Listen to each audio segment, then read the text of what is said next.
Thanks for pressing play. This is Saints of Cinema. I'm Timothy Winterstein. And I'm Jay Winterstein. You can get a hold of us. You can find us on Facebook, X, Instagram. You can and should go to our website, saintsofcinema.com. All our episodes are there. You can send us an email, saintsofcinemapod@gmail.com. And also on YouTube, if you're watching us, you know where that is. You found us. Here we are. So check those out. Check out our previous episodes. This is episode 88. And we're coming up to Christmas time. And we did have an episode a couple episodes ago on The Chosen. I think it was episode 85 was The Chosen episode. And so That was the Chosen episode. we chose that. So we thought that we would take a look at the one that's on Amazon Prime. I believe it's called The Chosen Holy Night. Yeah. Christmas with the Chosen. Holy Christmas Night. with the Chosen.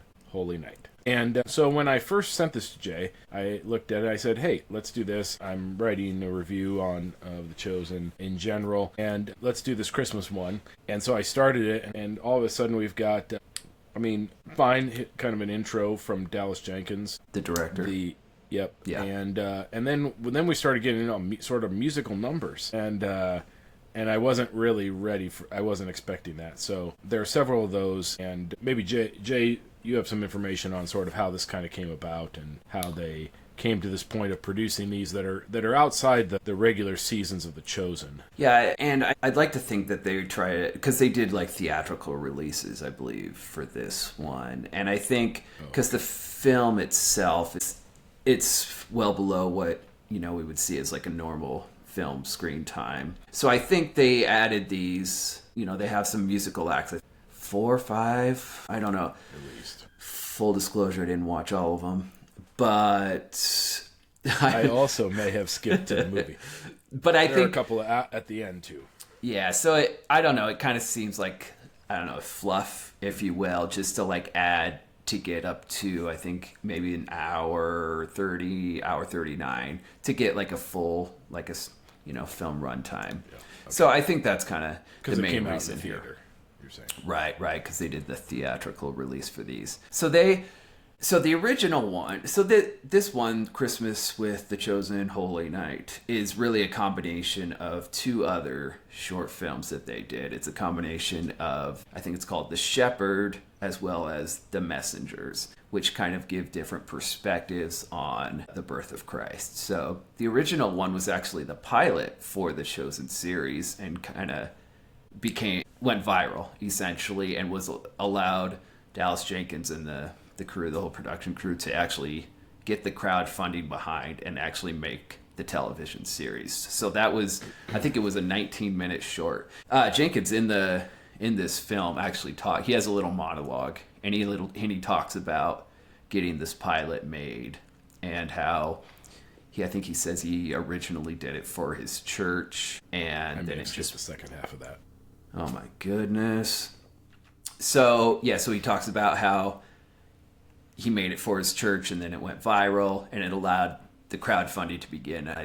That was in 2017.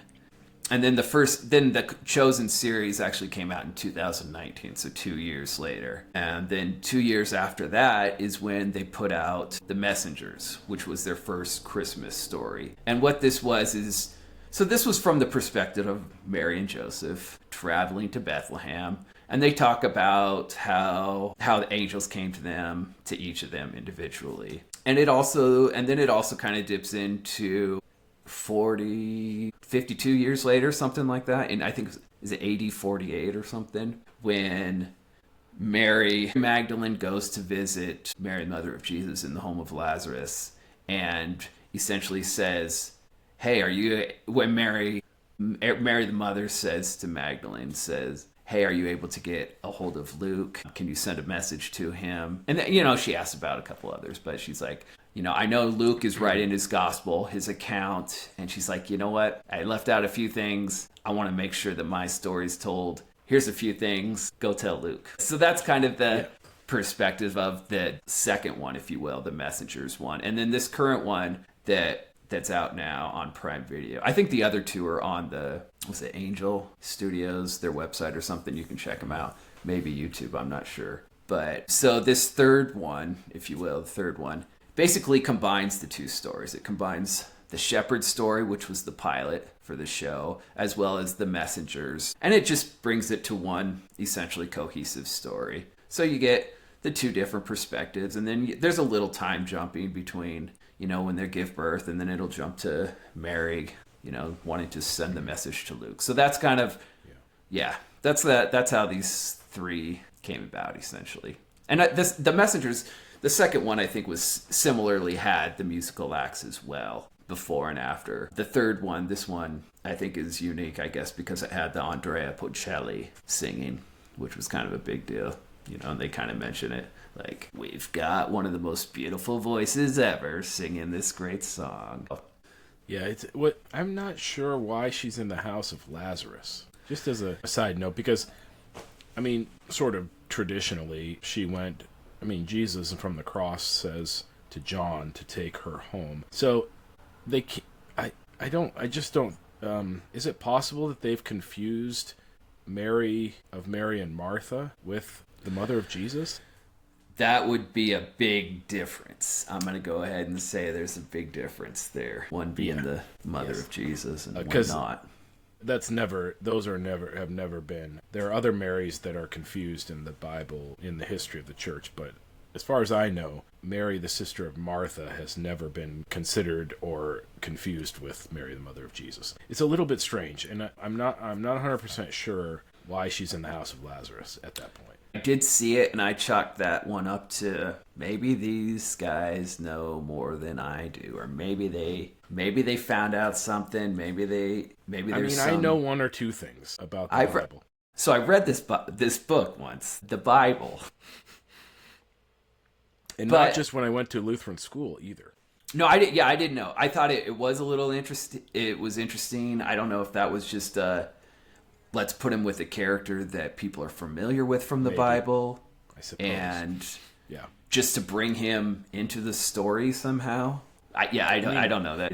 I did find that a little interesting as well. Probably Luke. He says at the beginning of the gospel that he investigated everything very carefully, and so I think that probably, who else would be able to give him the information other than Mary? So they dramatize it by having Mary Magdalene be the messenger. It's not in the Bible. But probably the information almost certainly came from Mary, the mother of Jesus, to Luke. So, they have this kind of side thing that fits in with the increasing persecution. Right.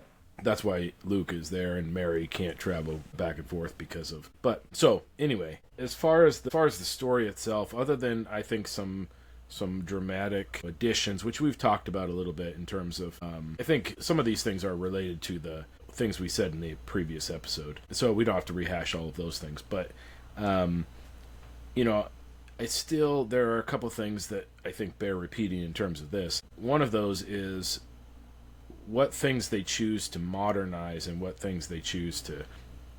So, for example, and if you go to, so certainly, without a doubt, they would not have said, we're going to call his name Jesus. They would have said, we're going to call his name Yeshua. That's the version, Joshua, basically, of the name. Jesus is the Greek version. So why is that important, do you think? Well, I think that they probably do it because most people, unless they know something, are not going to recognize. People, unless they know something, that's good too. Yeah. So, and I would say more and more today, people don't know something about the sort of the names. And maybe we mentioned this before, but this sort of idea that Matthew, Mark, and Luke, that's ridiculous because these have modern American names in the ancient world. Well, that sort of thing proves that people don't know stuff about the way names get translated, because that's obviously not what they are in the Bible. That's not what they would have been in Hebrew. Lucas is a Greek name, so whatever Hebrew or Greek, it wouldn't have been, Miriam would have been her name. Yosef would have been his name, right? So I think the reason they do that, though, is because people are not going to recognize that. Maybe you can figure it out. maybe you can figure it out. Like if you got two people, one of them's riding a donkey, which is not in the Bible, but one of them's riding a donkey, and they call each other Miriam and Yosef, or the equivalents, and they say that the messenger to, so they say messenger instead of angel, which is closer to the sort of what they would have said. Angel just means, it's just the Greek word for messenger. You would have, they say messenger, but if they had said they told us to call him Yahshua, nobody, I think you could figure it out. Yeah. So, I don't know, it's a little interesting because you have some of the names that do get sort of put into maybe what would have been, and yet the names that with which we're familiar are not sort of made to be what they would have been. And I'm not saying that's right or wrong, I'm just saying it's an interesting choice that you have to make when you're making something in the current time that is supposed to be reflecting what's in the Bible. And obviously when I'm preaching, I don't say most of the time Yahshua. I say the Greek version, English Greek version. So I'm not saying you have to do that. I'm just saying if you're going to put it back in that time, maybe there's a reason why you would just sort of across the board make it authentic to what it would have been. I don't know. Yeah. But you got to make those choices. Right. And they did. They made a choice. I think it kind of goes with the kind of show that it is, which is kind of, it feels to me like a very modern retelling of it. And I say that in regards to kind of the tone, the production of it, which, a lot of the other, biblical shows that you've seen, they feel like outdated or underfunded. What makes this one different from a lot of the other biblical stories or films, shows, whatever, is that the production standards have been raised. And it's kind of on par with a lot of other productions at the time. And so it has, I don't know, like a glossier look, or I don't know if that's the right word, but it's made to be, I think it feels like it's made to be more appealing to a modern audience. Or maybe an audience that isn't familiar with the Bible. So it's kind of like an easy entryway. Like, this is the production, the whole look. This is something that I'm familiar with from watching other shows. So therefore I can get along with that. And you're not distracted by that when you're trying to bring someone in who isn't familiar. They're not distracted by low budgets or different looks or something, that they're able to focus on the story and the characters more in that way. I'm sure it looked good in the theater. Yeah. So, which certainly has become more and more what has happened, even among like faith-based or that. I don't know, it's not a genre in itself, but it kind of is. It's kind of like contemporary Christian music, which even though it comprises various genres of music, it kind of becomes its own genre.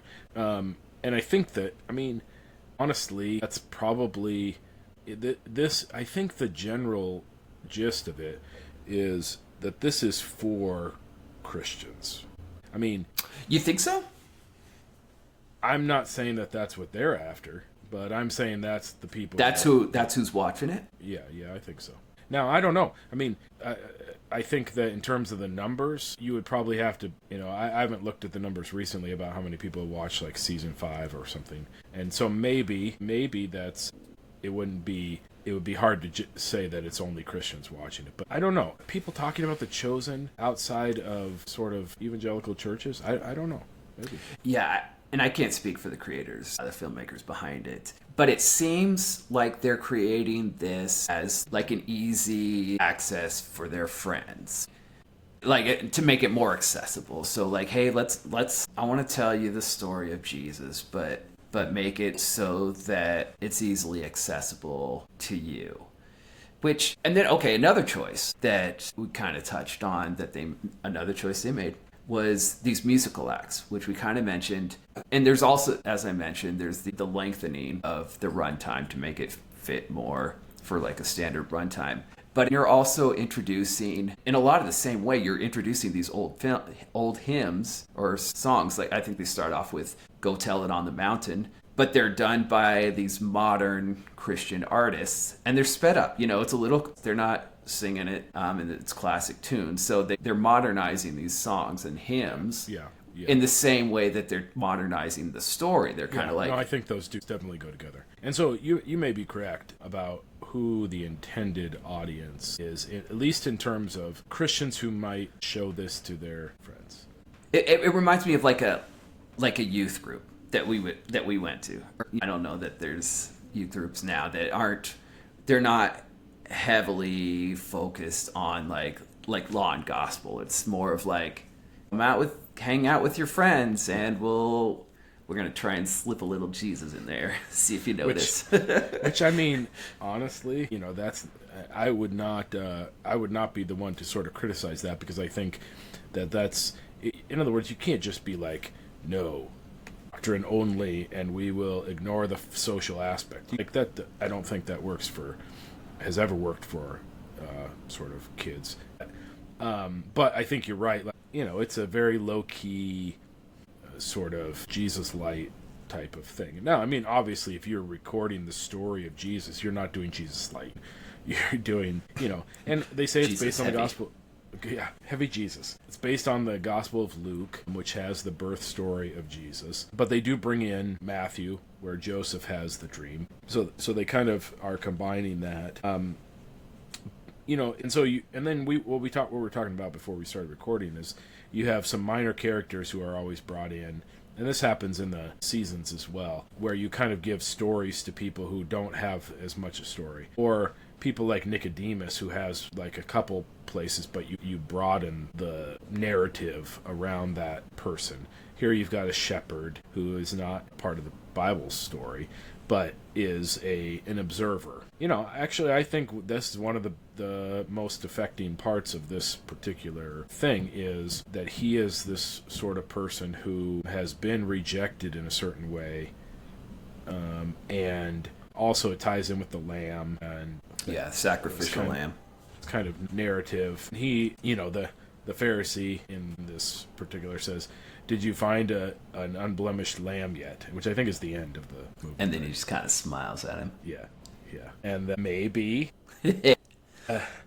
So I mean, again, it's pretty well done. Sometimes there's some modern sort of ways of speaking that, to me, kind of take me out of it a little bit. Where they sort of put in some colloquialisms or things that they're not probably going to say. Although, who knows? It's impossible to say since it's not there for us. But I will say, going off of that, it wasn't as distracting. The language wasn't as distracting as, season 5. Although, I mean, granted, what's this, like 40 minutes or something? But it didn't have a lot of I can't remember any specific examples, but there was a number of words and phrases from the season 5 that, it was just modern. And it came out, it was distracting for me in that season. So and this one didn't, there's some maybe modern language, but it wasn't distracting in this one for me. And it's always this is my kind of continual theme with anything that has to do with sort of the Bible, is what decisions you do make. We've mentioned it a few times, the choices that are made. What decisions you make about inflection or about Right. emphasis on certain things. Like you've got to choose all those things because you don't have that in a written text, right? And so there are several of those moments where you sort of, is that the thing? What is the choice that is made on those sorts of things? And then how do you fill in the gaps? Because if you're filming something, you've got to fill in the gaps. And I think it's interesting when we talked about the Lord's Supper scene in season 5, they don't fill in gaps. They sort of stick with what's there, which I did think was an interesting choice, because the people who are making this are probably, maybe I'm wrong, I tend to think that people who are in this sphere are probably not sacramental and have a tendency to explain things like, this is my body and this is my blood, with other non-sacramental explanations, let's say. Now, when it comes to the Christmas story, there's so many common images that are built up around it that sometimes we have trouble seeing where they've come from, and they're just two things. I just have two things. And it's not that they're bad, it's just that things that are choices. One is sort of a very common image. It's everywhere. I don't even think it's wrong. It's just that we don't have the evidence for it, is that she rode a donkey. Now, where it comes from is something called the Proto-Evangelium, or the Proto-Gospel, or the Infancy Gospel of James. You can find this on the internet. You can just search Infancy Gospel of James, and you'll find this. It's probably from the 2nd century. And this is where we get the names of Mary's parents, sort of traditionally. Oh, wait, what? Anna What are they? and Joachim. Anna and Joachim. I never knew this. Now you do.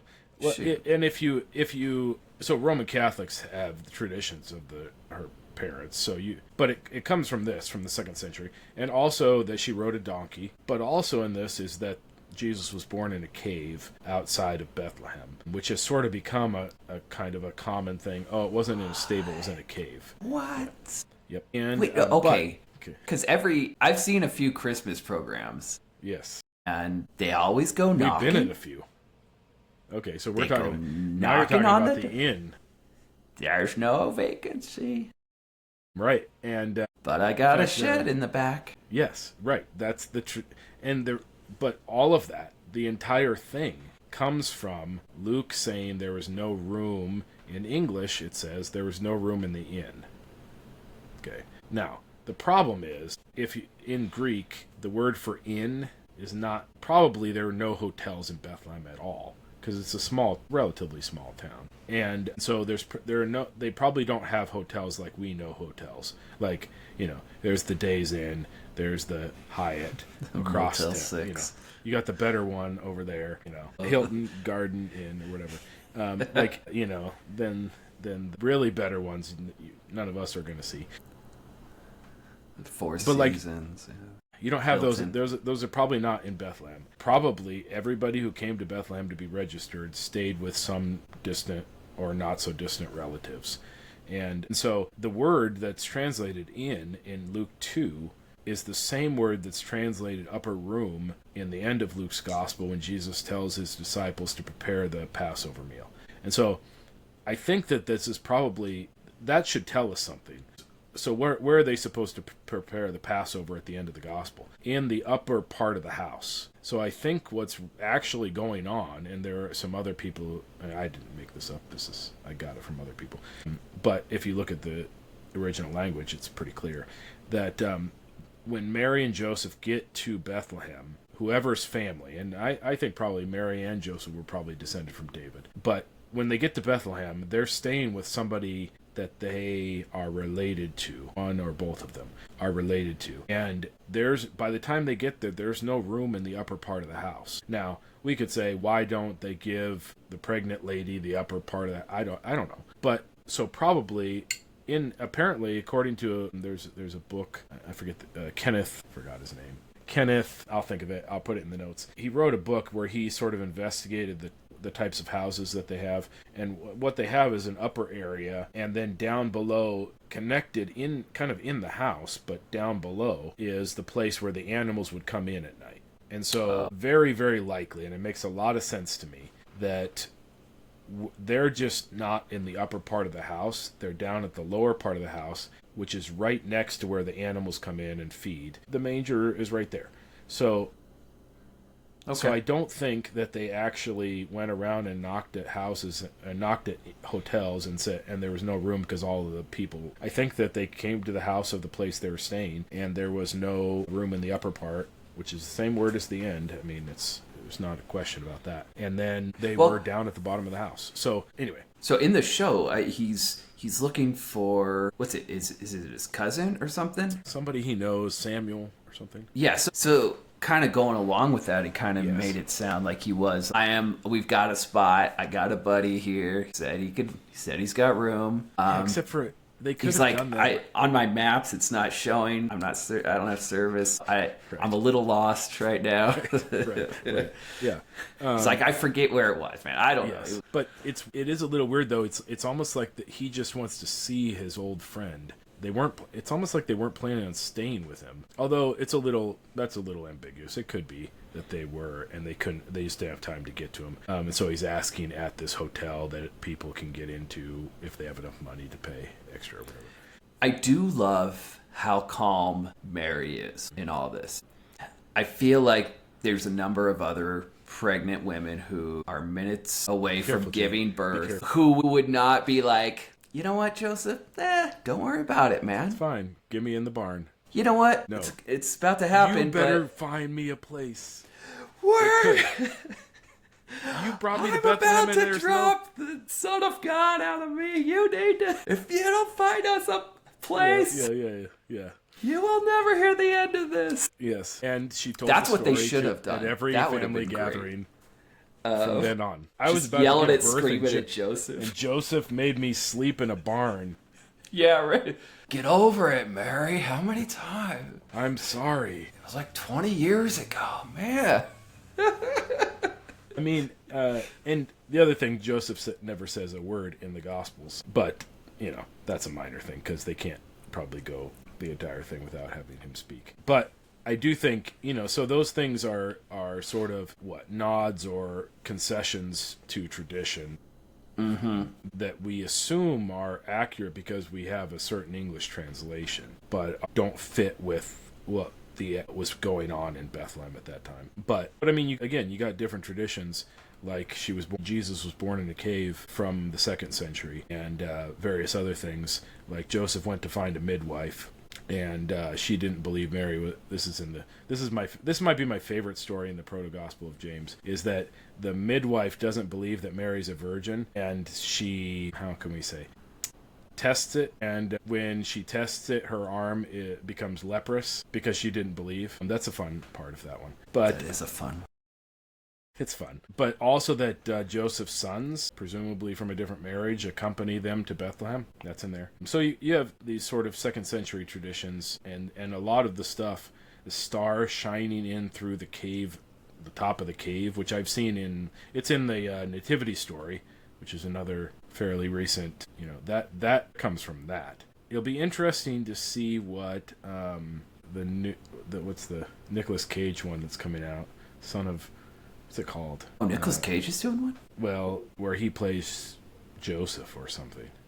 But they I didn't know that. They do, yeah, I forget what it's called. I mean, it's supposed to be coming out. And basically they take some of these other accounts of Jesus' childhood and Jesus' life from other so-called gospels, and so it's supposed to be like kind of a horror. So we'll see.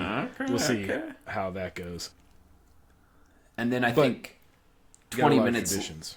20 minutes later is when the 3 wise men show up, right? Nice. And they, I mean, that's a whole other thing. But they should be in the nativity scene at all. Yeah, true. What about the angels? I thought this was an interesting choice. You don't actually, Tradition. Yeah. That's a different traditional nativity scenes have the 3 wise men. Yes, but the angel? I thought the choice about the angels was an interesting one, where you don't actually hear them speak. Apparently, the shepherds hear them because they know what to do, but we just see the lights, kind of, like northern lights from Bethlehem. You think they just, I don't know, because there are all these ideas of maybe how people, modern people who aren't as familiar with the story, how they perceive angels, and how if they show them one way, that would be like, that's not what I heard. I don't know. Yeah, no, I'm not. I don't disagree with it. I think it's an interesting decision to, one, not show the angels, and two, not hear them. But the shepherds clearly get the message. Because they're kind of alluded to in the title as the messengers, right? They would be, I think they would be the messengers, as well as maybe putting Mary, mother of Jesus, as one of the messengers in her passing the message along to Luke. What that would be referring to. Or the messengers refers to the angel Gabriel who spoke to Mary and spoke to Joseph. Yeah. But yeah. Then maybe even everybody's a messenger. I mean, you have all sorts of messengers in this. And then the shepherds. Yes, exactly. I do actually.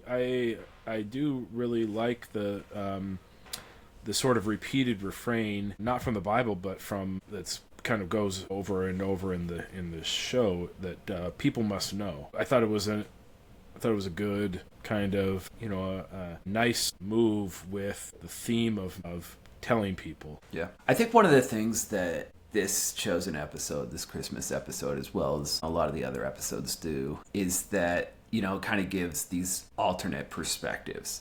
You know, we don't always hear, like you mentioned, we don't hear Joseph talking or saying any words. So what this show does is kind of, okay, since we don't hear a lot about these, I don't want to say Joseph's a minor character, but I don't know, non-Jesus characters, but showing their perspectives and what's going through their mind.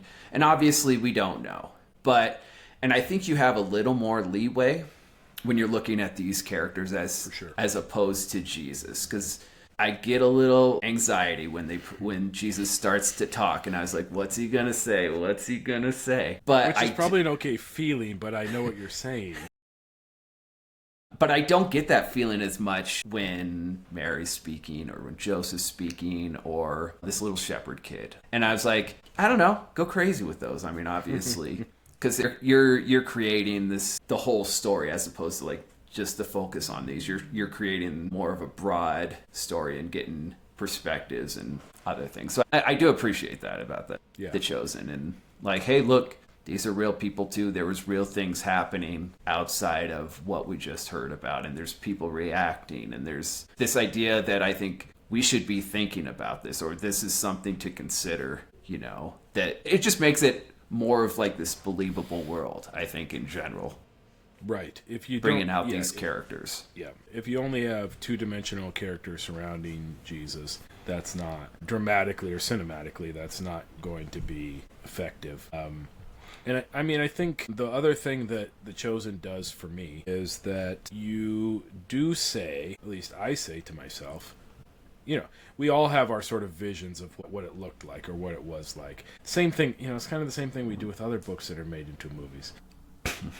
But there's a White Heart song coming. Say it, Tim.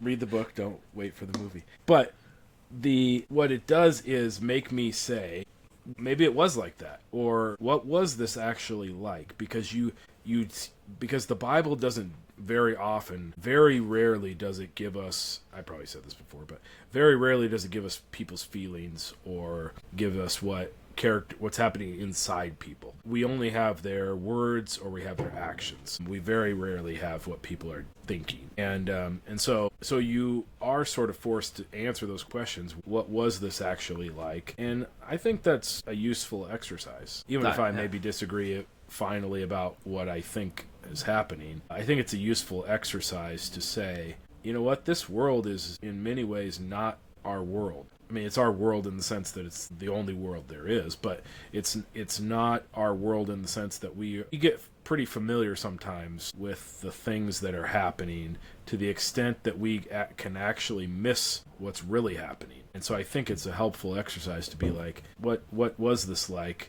What did people think of this? You have these reactions to what's happening, and maybe that's actually they're surprised and they're disturbed and amazed and happy and sad, and so you get the reactions to the things that are happening. I think that's helpful to make us think about it. Yeah, no, absolutely. I think I would say maybe that's the strongest point of this show is that it's able to do that. The in is the weakest. You are the weakest link. Goodbye. So I would say check it out. It's on Amazon Prime, and we've got our next episode. I think we've got another idea.